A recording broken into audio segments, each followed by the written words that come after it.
Sir, एकूण मुंबईत मराठा मोर्चा सुरू आहे. जरांगे पाटील बसले, आज दुसरा दिवस आहे. काल आपण बघितलं तर CST असेल, तर भाग असेल, पूर्ण तिकडे मराठा मोर्चा होते.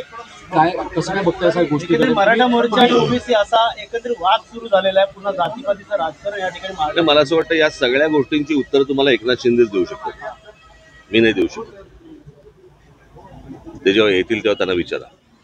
सर, मागच्या वेळेस तुम्ही म्हटलेलं की हे आरक्षण मिळणं, तुम्ही त्यांच्याजवळ समोर जाऊन बोललेलं की तो झाला आता विषय, कळलं का?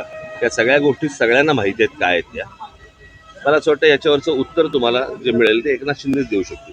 मुंबईकरांना मोठा त्रास होतोय. CST स्टेशन असेल, या बसेस असेल, आणि सर्वच लोक अडकलेले आहेत. त्याचा फटका जो आहे तो आरक्षणाचा. मी पुन्हा माझ्याकडे ह्याचं एकच उत्तर आहे की जेव्हा एकनाथ शिंदे येतील त्यांना विचारा की मुंबईकरांना खूप त्रास होतोय.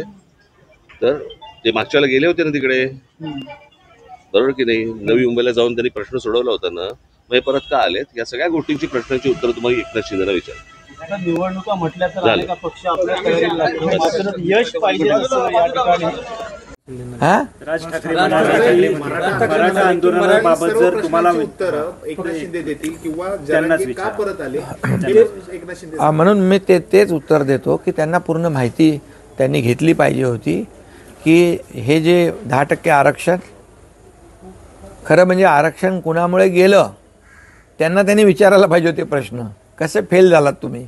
कसं तुम्हाला आरक्षण जे देवेंद्र जींच्या काळात सरकारने दिलं होतं ते तुम्ही हायकोर्टात आम्ही टिकवलं, परंतु तुम्ही का टिकवू शकले नाहीत असा प्रश्न उलट सुप्रीम कोर्टामध्ये विचारला पाहिजे होता त्यांना, तत्कालीन मुख्यमंत्री आणि त्यांच्या सरकारला. तर परंतु ठीक आहे, म्हणून मी हे जे काही बोलतोय ते काही लोकांना माहीत पडावं म्हणूनच बोलतोय. 10% आरक्षण आम्ही दिलं.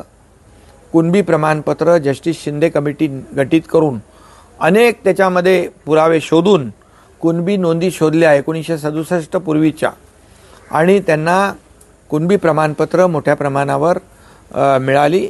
त्याचाही लाभ मराठा समाज या ठिकाणी घेतोय.